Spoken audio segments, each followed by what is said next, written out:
Sports fans, what is good? Thank you for tuning in tonight to Tim and Shim, episode 2 of the 2018 season.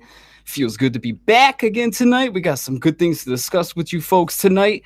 We got a little bit of this Aaron Donald, Khalil Mack contract debacle going on, Tim. We got some DEZ Bryant Twitter, a little controversy going on as well. And then we're finally getting our feet wet with some football this week, Tim.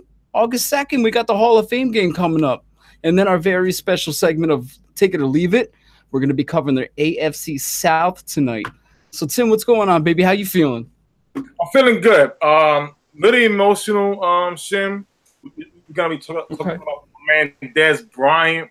You know, DEZ caught it, got the head on. DEZ did catch that ball. So, you know, we're going to have some fun today. Yeah, absolutely. We're going to try to answer some good questions as well. What's going to happen with that? So I'm ready. Yeah, well, let's bring up that little Tim and Shim magic sidebar, shall we?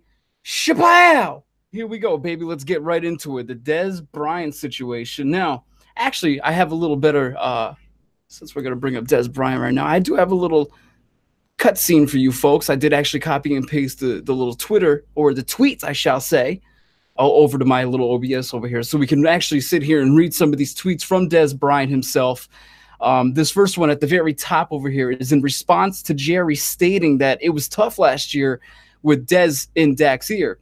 DEZ replying, "Here we go with the scapegoat shit. I charged everything to the game and went the other way. Y'all know what the real problem is. Don't put it on me with that bullshit garbage-ass play calling. Everybody lined up in the same spots for 17 weeks. Stop emoji, crying, laughing."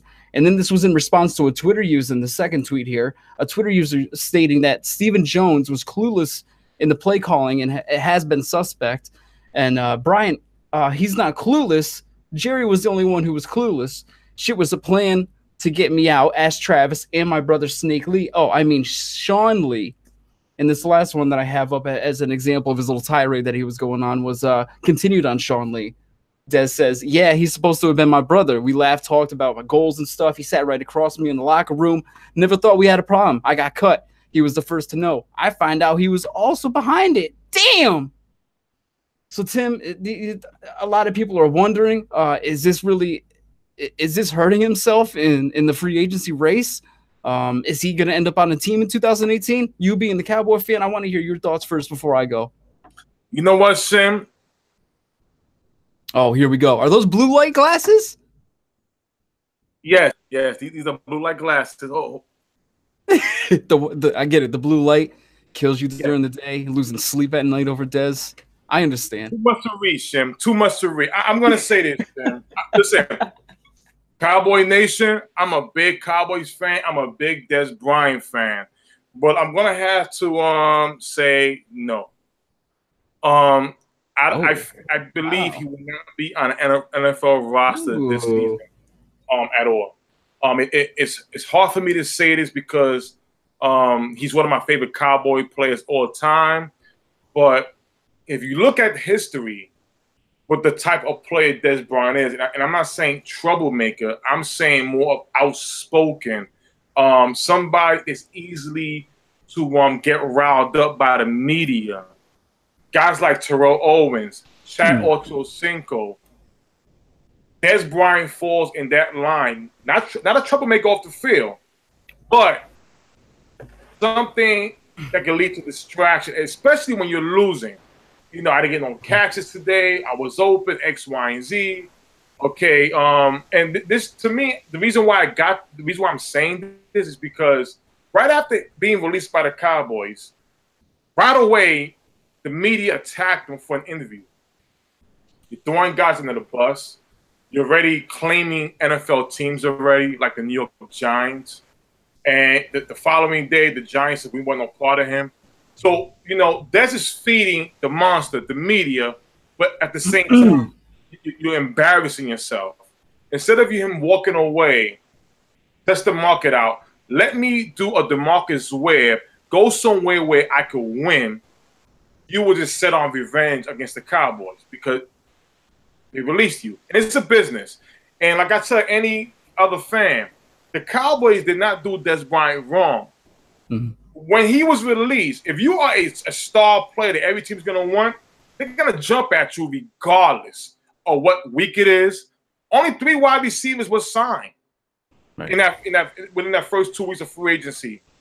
So going forward now, this big Twitter rant last week off of media who set Dez Bryant up from what Stephen Jones said, but they cut out a lot of parts and made it seem as Stephen Jones was targeting Dez Bryant as the reason why Dak Prescott probably didn't play up to his performance last season. He went on. Instead of him Tim, weren't you also claiming that Dez Bryant was a top 10 receiver though last season? Yes, listen. I think he is. I think right now him. Okay, so you believe in that short amount of time that he's going to fall off from. We'll give him the benefit of the doubt. I'll say he was a top 20 receiver. How about that? I'll be lenient. Top 20. So he's going to go from that to not on a team at all in the span of one season. Well, with Tony Romo, he was a top 10. Last season, we saw a full season of Dak and Dez. Okay. And it didn't match out. It just didn't fit. And especially when Dez Bryant is used to Tony Romo throwing them type of passes, Dak Prescott is a kind of person where he's relaxing the pocket. He throws whoever's open. So, it just didn't work out. But I feel that if Dez Bryant, if you put him on the Steelers, top offense with Juju and Antonio Brown, you put him on the New York Giants with Odell Beckham Jr., Sterling Sharp, and Ingram. You could put him on the Browns with Jarvis Landry, Corey Coleman, and Josh Gordon. Hell, Green Bay Packers, just Aaron Rodgers alone. He would thrive. But it's his mouth, and he's a distraction. He should know better already. He's 29 years old, going on 30. No disrespect to the man. He's come up from a lot, but teams do not want media attention. Terrell Owens, Chad Ochocinco were the 2 guys who brought that attention and right away out the door. Remember how Chad Ochocinco was spending time with the New England Patriots? On the sideline, on the bench, was not even used in the Super Bowl, only one catch, I believe. That was it. I think Dez Bryant is falling into that circle. He's talented enough to be on a roster. I just don't think he will be on a roster.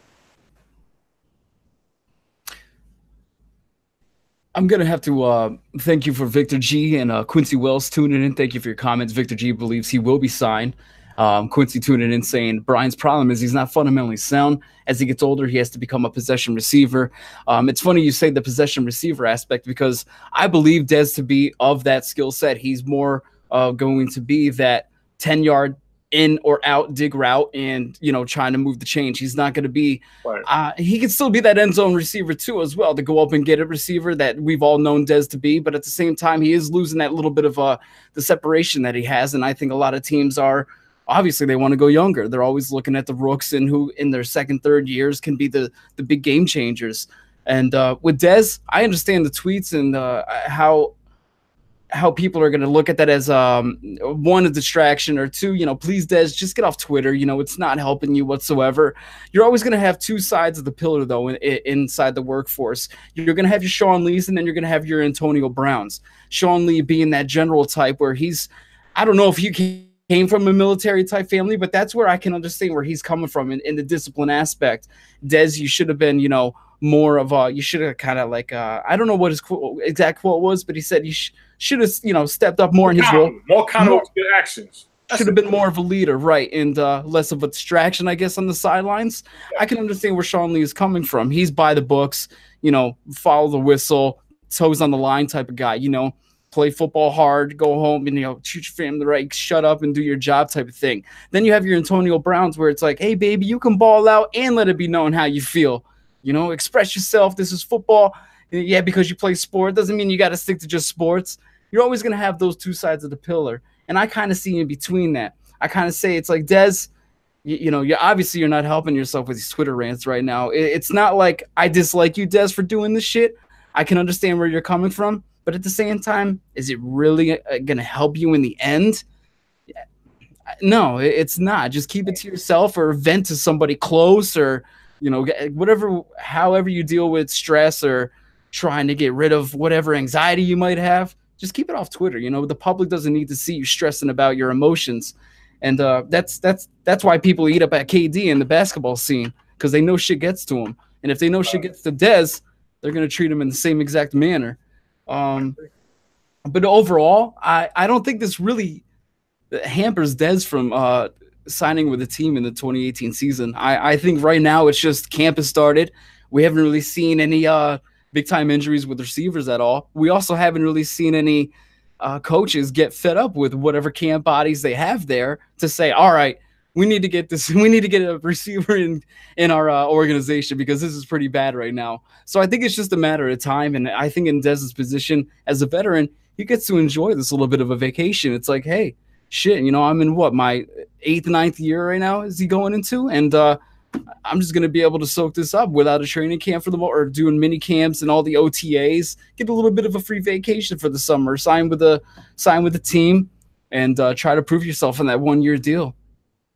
But you know what, Shim? This is my thing. He turned down a pretty good contract offer from the Baltimore Ravens. Okay.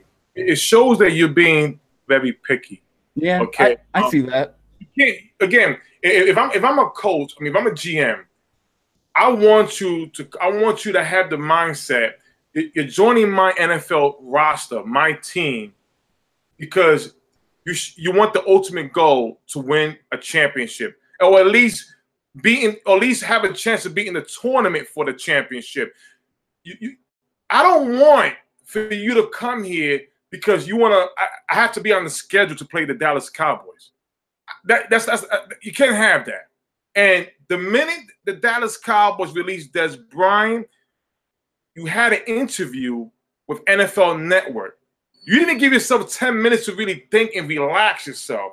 You went right in and started throwing people under the bus. You fed into the media, the same media who criticized him on NFL draft about his family. So it's not. Dez Bryant has been criticized his whole career as a Cowboy. My thing is this: the Cowboys drafted you out of the issues that was up and down. They took you in. It's a business. You go out there, you try to win a championship. You can't be on having revenge. Right. Right now, you're not on the same page as the team. Perfect example. If you join the New York Giants, the Pittsburgh Steelers, the Baltimore Ravens, or the Green Bay Packers, the Cleveland Browns, and you're playing the Cowboys, that's a game where Dez Bryant cannot have one catch. Win or lose. Matter of fact, let you lose that game with one catch. You're going off. You can't be like that. DeMarcus Ware, as a Denver Bronco, when he played the Cowboy, it was straight business. Straight business. I hope Dez Bryant gets signed. I really hope he does. Shim, as a big Cowboy fan, as a Dez Bryant fan, I just think nobody will sign him unless it's a big major injury that comes up. I don't think nobody's going to sign him. I think he's going to go the route of Terrell Owens and Chad Ochocinco. You want nothing to do with you off the field. Okay, I like it. I think we're going to end on that Dez Bryant segment right there because that's a good way to close that out. Let's move on to the Hall of Fame game, Tim.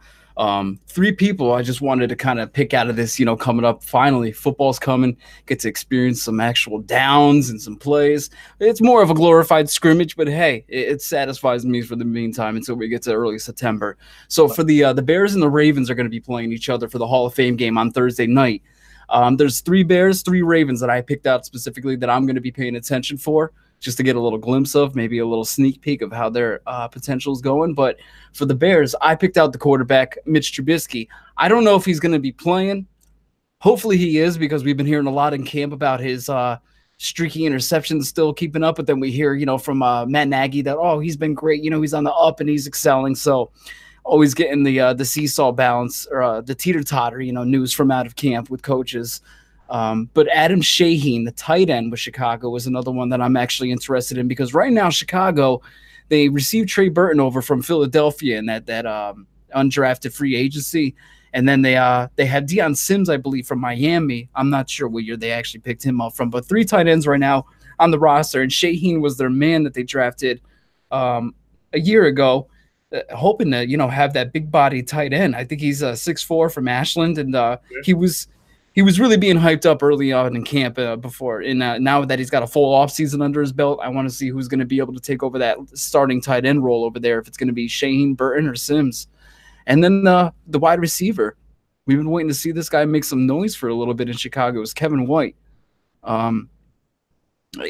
First rounder back in 2015, hasn't really lived up to his draft status. And frankly, he's probably on the edge of a 53 roster, most likely, over there in Chicago. And there's another Raven that's actually on the edge of the 53 roster that I'm looking to watch too. Wide receiver, Brashad Perriman. He was another one that was drafted. I believe he's in his 5th-year option right now. And we haven't really ever heard of much of Brashad Perriman making splashes. And right now, he's behind Crabtree, John Brown, and Willie Snead on the depth chart. And now he's got a battle like Jaleel Scott, Tim Carter, and some other names there. So he's also on that. He's fighting an uphill battle right now to make that final 53. So it's going to be a little sketchy for Brashad. He's got to ball out and not drop a damn single pass. And there's a couple more Ravens I wanted to touch up on. One was Lamar Jackson, because we all know, if you're a fan of previously we were known as Football Fury, then became Tim and Shim. But while we were on Fury, I made a video about Lamar Jackson back in, I might have been at the beginning of April before the draft, if not in March, I'm sorry. But there was a video I made on Lamar Jackson saying that he was not going to be a successful NFL quarterback. I highlighted like his releases, his decision making, his accuracy while facing pressure. I'm just not a fan of what he brings to the table, especially in a big NFL setting. And then I see these news from training camp outside of Baltimore that he's lining up at the wide receiver position. Even Flacco is being reported as having his best camp, because this apparently lit a fire under his ass, and the most out of his entire career, which is hysterical to me. Joe Flacco must be just as pissed as I think that Lamar is not a quarterback in the NFL. So who knows what Flacco's thinking. And then the last guy was Orlando Brown Jr. that was drafted by Baltimore. You remember him? He was actually quite a mammoth out there in college as a right tackle, but now he had that historically bad combine that kind of brought forth kind of like his lackluster of athleticism to the forefront. So a lot of GMs were skeptical on that, and he kind of slid down in the draft. But here he is with the Ravens, and he's going to compete with James Hurst over on the right tackle position, and that's going to be make or break for the Ravens, because if Orlando Brown Jr. fails out, James Hurst is not that good either. He's been historically bad over there on the right side, so the Ravens may have two turnstiles over there on the right side. But those are my 3 Ravens, 3 Bears for the Hall of Fame game, Tim. What you got for me, brother? Well, before I start, I'm going to give a shout-out to Quincy Wells. Okay. All right? Quincy Wells, my man right there. Fantasy, baby. I'm going to give a shout-out to BJ Mix and Smith Sarita Thomas. We always at the NFL draft. So every preseason, we love rookies. Fantasy-wise, regular, you just want to see the rookies ball. So I'm going to start out with the Bears, who I predict will be the NFC North champions. I said that. All right? Now, I'm going to start out with, of course, Mr. Trubisky. What is he going to do this season? Is he going to be better than last season? Of course he is. Did we not witness what the Bears did this offseason? They gave him a top wide receiver and Allen Robinson. He has a running game now with Jordan Howard, Tariq Cohen.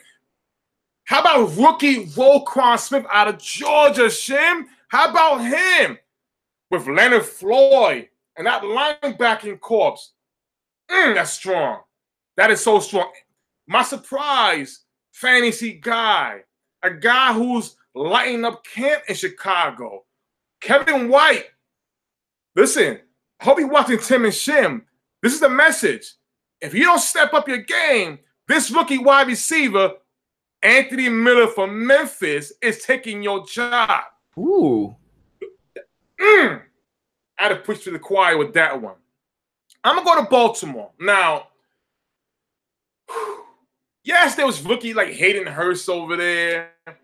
I'm interested in Lamar Jackson. This is the same type. This is a guy that during the whole offseason, during the draft process, is he going to play wide receiver? He didn't want to run his 40 time because he felt he's a quarterback, which I love. For some reason, Joe Flacco, Shim, he's doing the things that a quarterback should be doing all the time that he wasn't doing his career. Yeah. Being the first one at practice, being the last one to leave. Is that because Lamar Jackson is up you know what? Yeah. So Lamar Jackson, I definitely want to see, okay? I want to see the receiving corps. I want to see Michael Crabtree. I think this is the Baltimore Ravens' best wide receiver corps they had in a long time. And what's crazy is that Steve Smith was probably the best wide receiver they ever had at 37 years old. So, I mean, you got the brother from New Orleans who's there, but I like the Michael Crabtree signing. They picked up the option of Perryman. He has to step up this season. Other than that, I give you one guy, Tyson Bowser. He was the rookie out of Houston last year, linebacker. I think that's going to be the new Terrell Suggs on that team with a lot of sacks. So those are my Baltimore Ravens and Chicago Bears guys that I'm looking forward to see in the preseason. Beautiful. I like that. Let's move it on, though. We got the Aaron Donald and Khalil Mack situation we kind of want to bring up. This is interesting with Aaron Donald because it's like, how much does a franchise really value a defensive lineman, let alone a defensive tackle? So in this position, I wonder how the Rams are going to play it. Are they going to go, hey, let's make this history and make you the highest paid DT? Or are they going to get petty and play the business game? Because the Rams, if they want to, they can get petty. And they can play the franchise tag game with Donald. It'll save them a ton of money while also mitigating the risk of signing a defensive tackle to a long-term deal. He'll carry a cap hit of $6.9 million for 2018. LA could then tag him 3 consecutive years. That number would jump 120% in that second year and then 144% in year 3. And the total value wouldn't come close to reaching the number the Rams are reportedly offering him. In total, using the franchise tag would cost the Rams around $65 million and keep Donald on the roster through the 2021 season. That's the equivalent of a 4-year, $65 million deal with the option to get out of it at any time. That's better business for the LA Rams, and Donald would be essentially forced to accept that situation. It seems that LA fans and a lot of us general football fans, Spoonie, we respect Aaron Donald for being the best defensive player in the game currently, but it's the position that could ultimately cost him in getting that big payday. Whether it's a trade or the franchise tags that come along or just letting Aaron walk in exchange for cap room and a compensatory pick, the Rams have plenty of smart options for handling his contract situation. Paying Donald that money he's seeking might actually be one of the least probable outcomes for the Rams. I don't know if they end up paying him that money. And then you can look at prime examples. They even did sign in Ndamukong Suh. But how has that worked out for people like the Detroit Lions back in the day when they get through Ndamukong Suh and that whole boatload of money? Did it really help them in the wins category? And there's a very interesting article, Tim, on USA Today about how PFF has implemented this wins above replacement, just like they do in baseball. They actually did that for Aaron Donald. And it's very interesting. I can link you that article later, but it talks about how his wins above replacement was about like a 1.8 or so. Yes. And because defensive linemen, they're not really viewed as skill players in terms of the passing game like the defensive backs are. And it's kind of an interesting read to see. You know, if you do all the math and you go through the article, you see like mathematically, Aaron Donald was the difference of about 0.7 wins if he wasn't on that Rams roster last season. I thought that was a very good article, and it's something intriguing to read, and I might post that later on the group. So, well, listen, I want to apologize to Aaron Donald, you know, if he's listening or looking. I was, you know, and give credit to Kyle Green, one of 2MW's scouts. You remember, Shim, we had a show about Aaron Donald playing in the 3-4 defense, right? And I was one of the ones who said that I don't think he could do it. And the guy still perform in a high level. I'm shocked that he's not that he wasn't the first one to be paid, the first one to be paid at all. Todd Gurley was, don't get right. But it's bad. It shouldn't get to this point in the first week of, or going on the second week of training camp, that now he's not coming in. He should have been one of the first ones to be paid, without a doubt. And I always say, if you're not here to pay your franchise player, then trade him. Listen, let's be real. Aaron Donald being franchised a second time, next year he's a free agent. This man will make tons of money. We'll have a lot of phone calls at 12 midnight next year in March if he's hitting the market. And the Rams will be one of the dumbest organizations in the world to let this man go for free. If you don't want to keep him and you want to trade him, he's worth a first-round pick for 2 straight years. There's no question about it. But pay this man. And on top of that, we have guys like Marcus Peters, who they traded for from the Kansas City Chiefs. He's on a contract year, okay? Then you got Jamarcus Joyner, their safety. He's another one. Oh, yeah. Now, I think Joyner as a safety will be let go. Marcus Peters, you traded for him. I don't think you're gonna try to let him go. But damn sure Marcus Peters will want that contract in the same length as Xavier Rhodes, who just got paid for the Minnesota Vikings. Yep. So the Rams got a lot to think about. If you can't get this Aaron Donald deal done before camp, trade him. You'll get a whole lot for him. Just be honest and trade him. But if Aaron Donald sticks with the team, this is the best NFL defense on paper. On paper. I know you don't win on paper, but the roster looks just so I feel you. Aaron Donald, Ndamukong Suh, Peters, Aqib Talib. Oh, my God. It's so, do we play them this season? Everyone was giving him the trophy in March when that free agency happened. Everyone was freaking out. Yeah. The Golden State Rams. Yeah, there you go. Golden State Rams. Now the Khalil Mack situation to him is interesting too, because he's holding out for a contract extension as well, and I'm sure he's looking for one of those contracts that's like $100 million, probably with something in the neighborhood of like $80 million guaranteed, if not more. That's not unreasonable though, given his resume and where he stacks up against like the best in the NFL, defenders in the NFL. So, I mean, he was the Defensive Player of the Year in 2016. He has 40.5 sacks in 4 seasons. Average that out, it's double digits. 3-time Pro Bowler, 2-time All-Pro under his belt. But then you got a little collision course here in Oakland. We got Chucky signed to a decade contract to be the head coach of Los Angeles Raiders. And we got Khalil Mack. Now, reports are that they've spoken. We've seen that, he hasn't spoken ever since January. This is going to be a little sticky situation.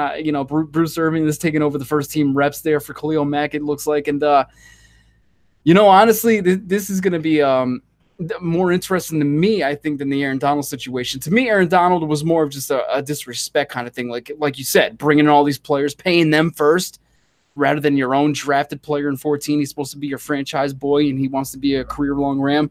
This is more of just like, we've been shit. I've been God. Give me my damn money because this franchise is a joke until we turn it around type of thing. And do we even have any money? Because we gave a boatload to Derek Carr, and I'm not sure we have shit until we get over to Nevada and get some of that money in our organization.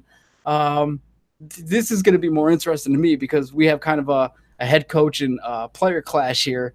And Oakland doesn't seem the type to want to give players their money. I think, giving Derek Carr his long contract was hard enough for them to do. It was like putting the pen to the paper was so damn hard. It was like opposite magnets just repelling against each other. I can't seem to do it.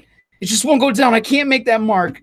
So this will be interesting. I don't know if maybe San Fran's keeping a close eye over here, Tim. Ooh, Khalil Mack. What's up, baby? John Lynch here. How you doing? I like defense. What's going on with you? Shim, listen, I give it to you even better. But before I want to add on also, watching NFL Network, believe his name is, part of me saying his name wrong if I'm doing it, is Andrew Feliciano. Right. He was one of the reporters there, and basically was talking about Khalil Mack, saying, you know, he's not here, he's the best defensive player. Gruden's response was, well, he was the best defensive player last year, and they didn't do good. So basically saying, like, it doesn't matter if he's here or not, it's the same type of defense. And I'm like, wow. Then you add on to they haven't spoken since Gruden became the coach. Contracts don't mean nothing. Shim, I know I'm too fast to saying, I'm always too fast about saying a player's getting traded. I believe this man is getting traded before the season, Khalil Mack. And damn. You know what? Not only am I feeling you, brother, about the 49ers. Yeah, that would be nice. Jets.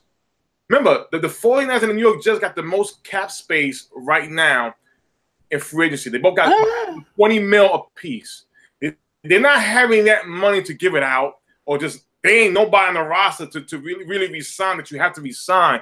That money is for something that we're gonna pay good for. We're gonna pay good for.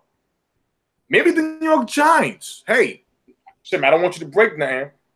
We're not paying Odell Beckham Jr. You want a 3-4 defense? Hey, we'll give you Odell straight up for Khalil Mack. I'm just throwing ideas out there. Khalil Mack is a force. You win on defense. Look at Von Miller with the well, in the 3-4 defense, Khalil Mack he's great against the run, but he's kind of a little pass protection liability. That's their problem in Oakland. Him and Bruce Irvin, they're amazing against the run. They just have that little, inkling of not being the best against the pass. They can get outbeat, burn on those little type of routes. So that's what kills them right there in the grading process. If anything, that's like their only weakness, it seems. Right. So I mean, listen, any team that gets Khalil Mack on your roster, still a top linebacker in the game, regardless. And he's better than any defensive player coming out in the NFL draft next year. He's worth a first-round pick. So, boom. But yeah, the Giants, they basically had a baby Khalil Mack and Jonathan Casillas. Great against the run. Couldn't pass protect for shit. Right. So, all right, baby. You want to move it on to our favorite segment of the night? Take it or leave it. Ready. Wrap it up. All right, let's do this. Let's go, baby. We're in the take it or leave it screen. Woo! And the first team of the night is the Jacksonville Jaguars. Step on out, baby. You're on the hot seat. What's our first question, Sally? Can you put that up for us? Sally, can you put down the Jiffy Pop and put the – thank you, Sally. I swear, if you keep this shit up, this is your last interim week, and no, put it down. Get the cards ready. I apologize, people. Yeah. Can you tell us Sally said hi? Sally, Tim says hi. Hi, Sally. Sally has a whole bunch of Jiffy Pop back in her mouth because she already put up the first card, so she thinks she's done for a bit. Anyways, Tim, here we have our very first question of the night. The Jacksonville Jaguars will have back-to-back double-digit win seasons. Can you believe this shit, Tim? The Jaguars, the only time the Jaguars have ever repeated double-digit wins was 3 consecutive years, and that was back in 97, 98, 99. They were still handing out the AOL free 1,000-hour discs back in the day. Those were actually wins of 11, 11, and 14 too, by the way, for the Jacksonville Jaguars. So great job, Jacksonville, about 18 years ago. Congrats, guys. And hey, that was when Coughlin was coaching with Brunell at the helm. In that 14-2 season, though, Tim, and back in 99, Coughlin had the number 4 defense in terms of yards and the number 7 offense in terms of yardage. What was last year's Jaguars, you ask? Well, they actually had the number 2 defense and the number 6 offense in terms of yardage. So I don't see how that defense won't be in the top 5 again this season. And the offense should complement well enough off of the defense as it did last season. We saw a fantastic Jags team at the end of the playoffs. I fully expect them to keep that train running. And I'd fully expect them to get another 10-plus win season. Because you know why? Tom Coughlin's in the building, baby. Let's go. Shim. I'm taking it, by the way. Did I say it? Taking it. Bortles still the quarterback. Allen Robinson to let go. Okay. Blake Bortles is still the quarterback. DD Westbrook, no experience, is a step up. There's no Allen Hurns. He's gone. He's with the Cowboys, the boys. Oh, here we go. I'm leaving it, Shim. Oh, Shim. my God. Shim. The Jacksonville Jaguars had one job to do, Shim. Disrespect. One sneaky little job, Shim. Disrespect is real. Get a better quarterback. My God, Teddy Bridgewater is a better quarterback than Blake Bortles. He's available for the New York Jets. Actually, hey, that's a good argument. Trade. Coughlin, trade. If you get it, listen. Trade Coughlin. That's all you got to do. A third round to the Jets for Teddy Bridgewater. Shim. His own defense don't respect him. The minute they start losing games, and on top of that, I want to spoil it. I don't talk about another player on that roster. All but they're going to suffer. Leave it. Tough on the Jags already. That was just the first card. Sally, can you bring up the second one? Appreciate it. Hi, Sally. Leonard Fournette will be top 5 in rushing yards in 2018, Tim. You know what? He was only 84 yards away from being in the top 5 last season, Tim, and he was 7th in rushing attempts. He comes in with a better understanding of the NFL pace this year. He slimmed down about 5 pounds. I envision both Melvin Gordon and Fournette sliding in the top 5 this season. Take it! Take it! Let me see. Marcus Lee's the starter. Oh, Dante Moncrief from the Colts. Dante Moncrief from the Colts. So no Robinson, no Allen Hurns. Dante Moncrief with Bortles. I'm believing in Shim. NFL defense are going to stack the run. The Indianapolis Colts does not have the best defense in that division. Playing against Jacksonville, it's going to look like it. Stack the 8-man front all day, force Blake Bortles to pass that ball. I'm sorry, Fournette. You look great. Excellent. I'm leaving it. All right, we're halfway done, Jaguars fans. I'm sorry. This is I don't know what got into Spoonie tonight. Dante Moncrief, your favorite that you were just mentioning, is he going to lead all Jacksonville receivers in receiving yards, Tim? Tim, you preach that change of scenery a lot with guys. You know, this guy had multiple chances to prove his worth in Indianapolis, and he averages 468 yards a year. His best season, he amassed 733 yards in Indy. This was a guy I had high fantasy hopes in since that 2015 season as well. He just has not panned out in the fashion I hoped he would. I don't have faith in him just because he's switching orgs. If anything, I'll give the receiving title to DD Westbrook for now, Tim. Leave it. Leaving it, Moncrief. Oh, my gosh, Shim. I don't know what to say, man. You got to get it off your chest, bro. It's unhealthy to keep it in. That's what I learned in AA. I want to read something. Okay, 2014, 400 yards with Andrew Luck. 2015, 733 with Andrew Luck. 2016, 307 with Luck. 2017, last year, 391. Okay, Luck wasn't there last year. Yep. And what's the average? 468. Terrible. Shim. Blake Bortles. Leave it.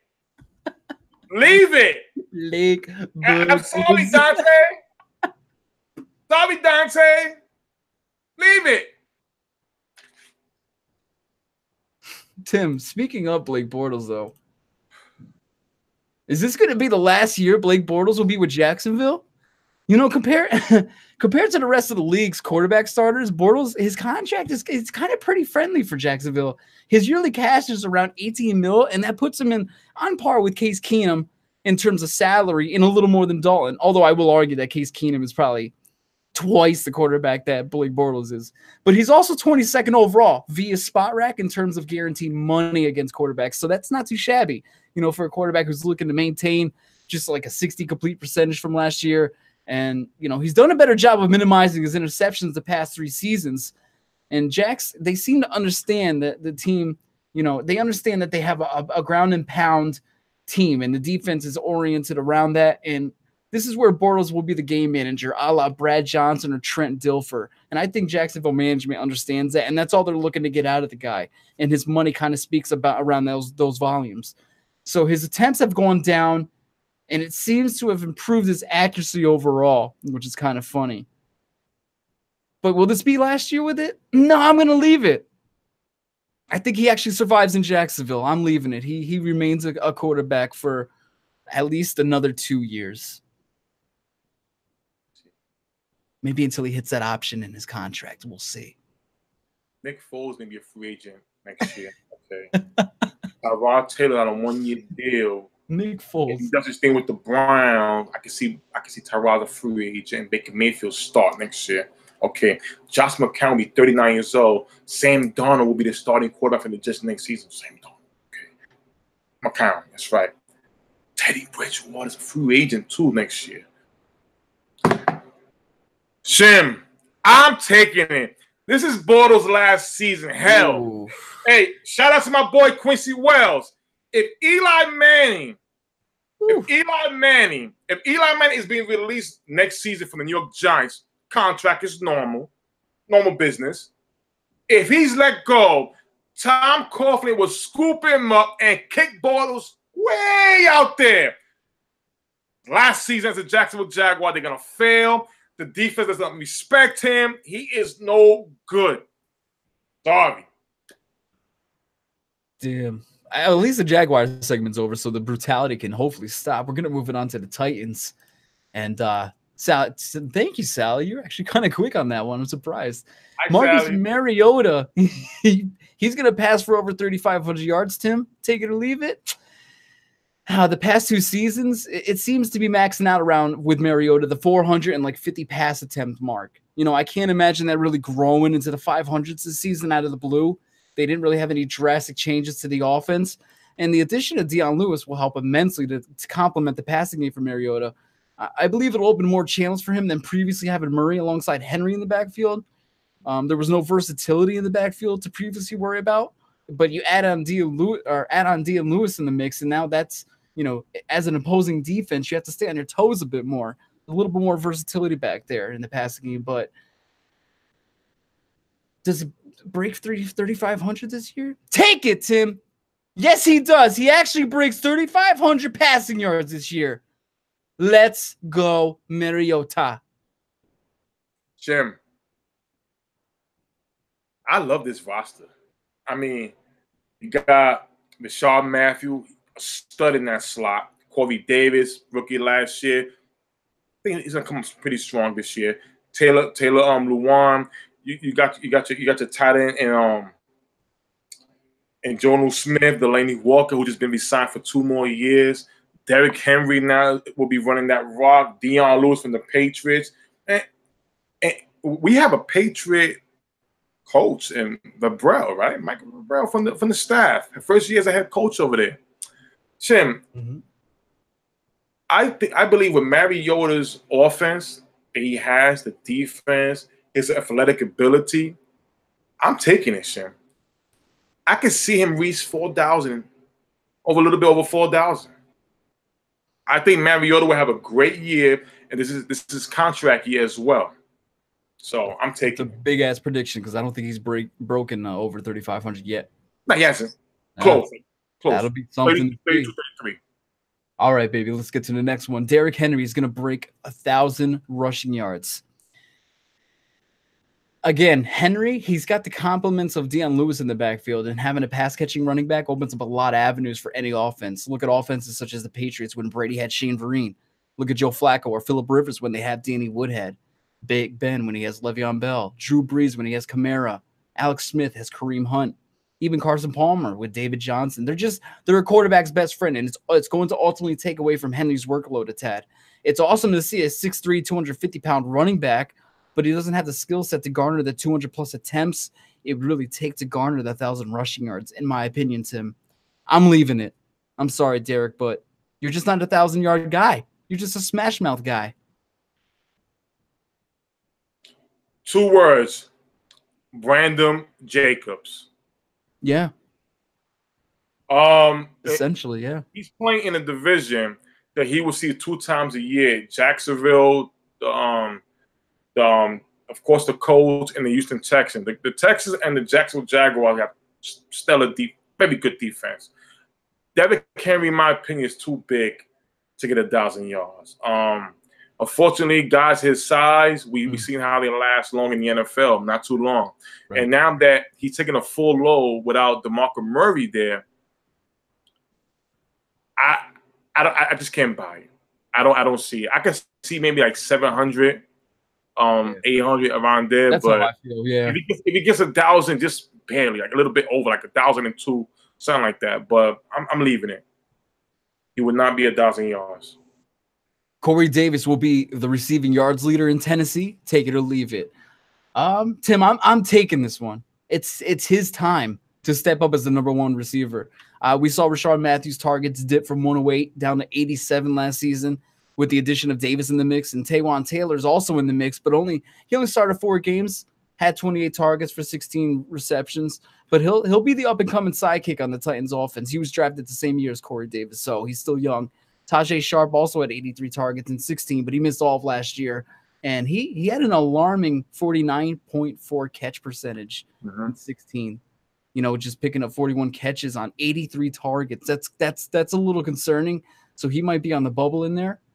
This is the reason for Corey Davis, though, to take over the lead dog role from Rashard Matthews. It's his time to step up. I'm taking it for this second-year wide receiver, Corey Davis. Shim, I agree with you. I'm taking it. It's his time. He was drafted pretty high last year. No, he didn't have a good rookie year. A little bit injuries here and there, but full off season, nice camp workout. I'm agreeing with you. I'm taking it. Absolutely, Victor. I'm not sure what his speed is. I can't recall what he ran at the combine a year ago. 4.5. 4, yeah, that's what I would get, like Calvin Ridley type speed. Yeah, so he's definitely got the attributes to be the #1 over there. He's 6'2" or something, I believe he is. All right, baby. Last one for the Titans. One of my favorites, Delanie Walker. He scored 6.5 touchdowns in 2018, Tim. Delanie hasn't had under 100 receptions since 2014. Since 2014, Delanie averages 113 targets per year, but he only averages 5 touchdowns a year. So his highest mark coming in 2016 is the only time he surpassed the 6.5 mark with 7 touchdowns. Walker will continue to be a huge target and yard monster for Tennessee and Mariota. There's no doubt about that, as Mariota is still going to need help to build some continuity, fluidity, and chemistry with his wideouts. But Walker, he's a big yard after the catch guy for his scores. He catches it, and when he gets his touchdowns, it's usually on a big 30, 40-yard run. Not so much a red zone go up and get it threat like Gronk, Graham, or Kelsey is. Unfortunately, while he's a huge fantasy acquisition at the tight end position, Tim, I do not see 7 touchdowns. Unfortunately, he's just not a touchdown guy. He's a yards and receptions guy. Leave it. Shim, I'm gonna have to disagree. I'm taking it. Teams are gonna be focused on Derrick Henry near that red zone, which is gonna open up Delanie Walker to get some nice attempts for a touchdown. Short passes, of course, for a touchdown. And remember, I believe some of the Patriots staff has followed Rebrell to Tennessee. They have a guy named Gronkowski over there, so I can see a little bit of installing a little bit of kind of Gronk's plays for Delanie Walker. Now, the most he's ever had in touchdowns has been 7, and that was 2016. But I can see him. I can see a repeat of another 7 touchdown season. Last year he had 3. Mariota was injured a lot though, but I can see 7. I'm taking it. Let's go, baby. All right. Oops, I clicked one too many. Colts, take it or leave it now. We're moving on to Andrew Luck. Will he be the starter on week 1? Tim, I'm taking it, absolutely. Barring any catastrophic mishap by the Colts during camp or even a preseason game, there's no reason in my mind to believe Luck won't be out there starting week 1 against the Bengals. He's already getting good reviews in his 11-on-11 drills within his camp, and it seems like it's finally time to put this damn shoulder story to rest. Finally. Shim, T.Y. Hilton was miserable last season with Jacoby Brissett. Not blaming Jacoby Brissett, but blaming the Colts management for not trying to get a quarterback, a good quarterback for Andrew Luck. Remember the first game of the season versus the Rams? Oh my, was that 52 to zip or something like that? Oh my God. It looked like a preseason game. Hell yeah, I'm taking it. Listen, look, he's looking better in camp. You have a head coach in Frank Wright who was not stated to be the head coach, but I think it's going to work well for them. He won the championship with he helped win the championship with Philadelphia Eagles as a quarterbacks coach. So I think Luck will have a pretty good season and have a pretty good comeback. So yeah, I'm taking it. Start of week 1. Okay. All right, Tim. How about this? The Colts will win 6.5 games in 2018. I already stated I'm taking Andrew Luck in week 1, and Indy's success hinders on his availability. We all know that. They were a last place team, and they still don't have the easiest schedule in the world. They'll get the Bengals week 1 and travel to Washington and Philly before they host the Texans in week 4. If Luck is playing, and I believe he is, I'm optimistic they can at least get off to a potential 2-2 start here for the Colts. You got the Patriots and the Jets on the road, and then you're back home to face the Bills. I think they get 2-1 there. Guess who the loss is? But there's 4 wins there, and I believe they have enough to split with Tennessee later in the season. They could beat the Dolphins at home in late November. And I'm sorry, Tim, but I think they could possibly beat the Cowboys a week before Christmas. And it puts them at a 7-win mark. So for me personally, Tim, I'm taking it, baby. Let's go, Colts. What a turnaround. Hey, Shim. Hey, Sally, can you tell Sally to remove the plant next to you? I want you to throw the plant at me. Can you tell her the plant? Good, Sally. Yeah, she's not moving. All right. Okay, well, ready? All right. Shim, I'm taking it. Now, it's so funny you mentioned the Cowboys. Well, I'll talk about that later. Okay. I had the Bengals at the Colts. So first game of the season, that's a win. Andy Dalton, nobody yells. AJ, all right. Bills, Josh Allen, or some other guy. You know, it's terrible. The Colts at the Titans. I see a split. I see them taking a away game.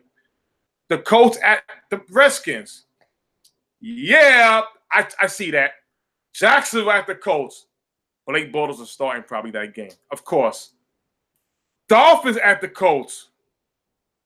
This be Tannehill's last season? Talk about another time. The New York Giants at the Colts. Hell yeah! We're going to need that for division win, baby. So I see, yes, I'm taking it. 7-game win for the Colts automatically. So fun how you put the Cowboy, you put the Cowboy. Yeah, I see your game. I see your end game over there. All right. We got T.Y. Hilton. Will he break 1,200 receiving yards, Tim? Thank you to Quincy's comment. He was never sold on Luck. He always felt he had tunnel vision as a quarterback, and all he sees is T.Y. now that we're getting to this. And Victor seems to agree with that. So I truly believe Hilton would have had 4 consecutive years of 1,200-plus receiving yards if it wasn't for Luck only playing 7 games in 15, where Hilton still got 1124, and then Luck missed off 17, where Hilton still had 966 yards. So the least amount since his rookie year in 2012 was the 966. I think he had 800 something in his rookie year. And with Luck being back in the fold as a starting quarterback for Indy, it's imperative to the success of Hilton and the team. So hell yeah, I'm taking it. T.Y. Hilton breaks 1,200. Are you kidding me? He almost got 1,200 when Luck only played 7 games. Taking it. Yeah, I'm taking it too, Shim. I mean, he's the only really guy they really have on that roster. There's no question about it. I think it looks like have a good season, and if Luck's gonna have a good season, his number 1 wide receiver will too at the same time. So I'm taking it. Oh, I like it. Short and to the point, baby. Let's go. Marlon Mack will break 1,300 yards from scrimmage this year, Tim. I'm leaving it, Tim. I don't think the departure of Gore means the Colts are automatically giving the keys to Marlon. And the Colts this past April, they drafted the likes of Nyheim Hines and Jordan Wilkins in the 4th and 5th rounds. and see a strong possibility that the Colts will go by a committee for the beginning of the season. The Colts' best case scenario is that one of the backs will start to emerge as the lead candidate amongst the carousel within the first half of the year. If not, the Colts will probably just continue with a tandem or a three-headed attack. So I got to leave it. I'm sorry, Marlon. Still another growing year for you in that backfield, baby. Well, Shim, I'm going to leave it because I see another running back who might beat Marlon Mack out for more carries this season. That's rookie Nyheim Hines from NC State.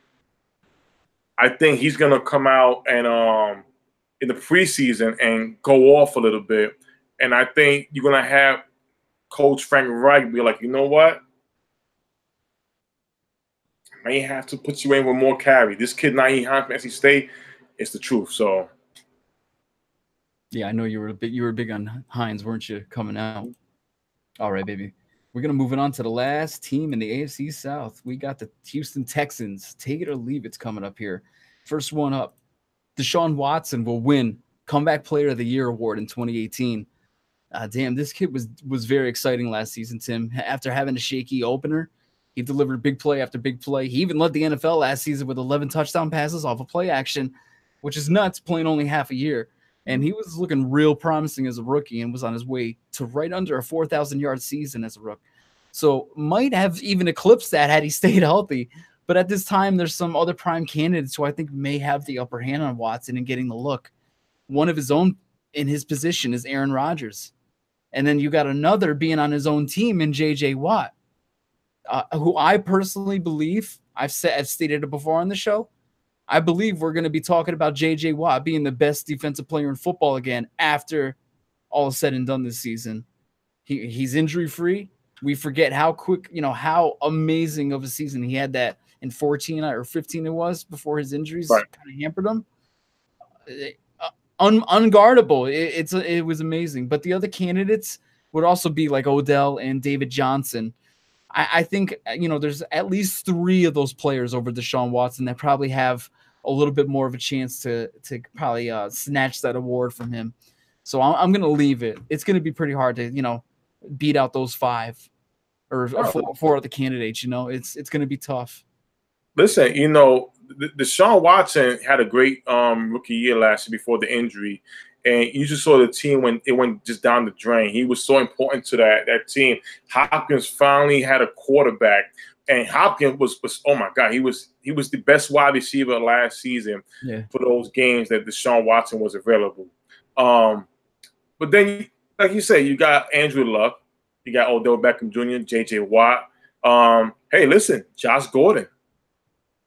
I know he's a wide receiver, but he's going to be in that category. Dallas Cowboys, Randy Gregory. It's too many guys. Aaron Rodgers, of course. So I'm gonna agree with you and say leave it. I don't think he wins it. And another thing, sophomore slumps. Yeah, you never know. You never know. They always go through it. So Quincy, I like that. Deshaun Watson is amazing. He could be the Steph Curry of the NFL. There's something about that comparison I kind of like. There is something about that a little bit, a little bit of a game changer at the position possibly. His play action is on par already. It was pretty amazing to watch. Right. Speaking of Hopkins, will Nuck break 1,200 receiving yards this year, Tim? Absolutely, taking it. He's one of the finer receivers in the league, and is constantly juggled around in top wide receiver lineups by fans. Total 1,378 this year, and 10 games were fielded by Tom Savage and T.J. Yates. 1,378 yards with Tom Savage and T.J. Yates for 10 games. If Watson can complete most of the 2018 season, there's no damn reason that Nuck doesn't have over 1,200. There's no reason. Taking it, absolutely. I'm taking it. I mean, is that all? 1,200? You could have just added 1,300. Should we make it 1,400? Yeah. Listen, he was unbelievable last season with Watson. And listen, over 1,300 yards and 13 touchdowns. My God, he was on his way to having close to 17, 18. So, yeah, I'm taking it. Will Fuller, will he have 55 receptions? 55 receptions in 2018, Tim. He must, Tim. I'm taking it because he has to. There's no other way the Texans can go about this. Behind Fuller, their wide receivers are Bruce Ellington, Braxton Miller, and Sammy Coates. It doesn't exactly scream depth security for the wide receiver position in Houston. Dez Bryant. Fuller has yet to play a complete 16 with Houston in his 2 seasons with the team. Has yet to play a full 16. Has yet to have over 50 receptions. His rookie year, he had 47. And then he had a terrible last season with 10 games started and 28 receptions. He has to have over 55, Tim, or he's probably done in Houston. I'm taking it. Shim, I'm going to say this right here. Please do. Steelers fans, don't get mad at me. DeAndre Hopkins is the best wide receiver in the NFL this season, in my opinion. So when everybody will be watching the best wide receiver in the NFL on that roster, there's no way, no how you will not come out with 55 receptions or more. Fuller will. Fuller definitely will. I can see him go for maybe 70. Listen, it's without a doubt. Without a doubt. So I'm taking it. It's got to. Lamar Miller gets back to 1,000 rushing yards. He surpassed 1,000 yards twice in his career, Tim. The first time was in 2014 with Miami, where he had 216 attempts for, it was a ridiculous 5.1 yards per attempt. And he had 1,099 yards. 1,099. The second time was in 2016 with his current team, the Texans, where he had 52 more touches, but he only had 1,073. 1,073 yards on the ground. Then in 2017, we saw Deontay Foreman come onto the scene and take 78 touches from Lamar Miller. As a rookie, that's pretty extensive. Even though Lamar still saw 238 attempts last season, but only for 888 yards, as Miller's yards per attempt continues to drop each year since that 2014 season. Leaving it. Sorry, Lamar. You're just not that fantasy guy anymore we used to think you were. I'll just say 2 names. Deontay Foreman. Drafted out of Texas last season as a rookie. There was a couple of games where he had more snaps running the football over Lamar Miller. So, I mean, he's a big physical guy, has some speed, pretty decent speed. I think Deontay Foreman will get toward the end of the season will be the starting running back. And Lamar Miller he'll be dealt off next season. So I am leaving it. He will not break 1,000 yards. Beautiful. That pretty much wraps it up for here. Tim and Shim episode 2 tonight. Tim, I'm going to throw a little pop quiz at you before we get off for the night. Bears and Ravens. Who? Bears and Ravens on Thursday night. Give me a final score. Throwing it at you right now. You're on the hot seat, baby. I'm hot. So you're thinking right now because I'm also thinking so. You go, and I'm going. Okay. The Ravens going to win 21-14. Lamar Jackson throws 3 touchdowns, and Flacco gets scared for the following week. Bam! Woo. I'm going to go Ravens 29, Bears 16. I think RG3 is going to ball out. He's going to be like, hey, look at me. I was rookie of the year back with Washington in 2012. What's up? And then we'll see some Lamar Jackson. I'm actually excited. I hope we do see some good sample size of Lamar. I hope he does succeed. I'm not wishing on his downfall, people that watch me. I do not pray that he sucks. I just evaluate what I see, and I don't think he will be very good. But I hope I eat crow. I did with Deshaun Watson. I said Deshaun was not going to be good coming out, and he put his foot right up my ass. So Lamar Jackson could do the same exact thing to me. It's no, hey, shit. We made a mistake on Mitch Trubisky when the Bears traded gave the 49ers all those draft picks for Mitch Trubisky. They may be onto something. They may be onto something. So hey, that's what the fun of the NFL too. It's a wait and see kind of thing, you know. It happens. Yeah, hell yeah. So thank you, people, for tuning in. We greatly appreciate people that come into the comments. Big shout out to Victor, Quincy Wells for coming in tonight. Thank you, fellas. And we'll be back at it again next week, folks. 8 p.m. Tuesday. check us out. We're going to be doing the AFC West, I believe it is, next week. Take it or leave it. So be safe, knuckleheads. We'll catch you then, 8 p.m. next week. Peace.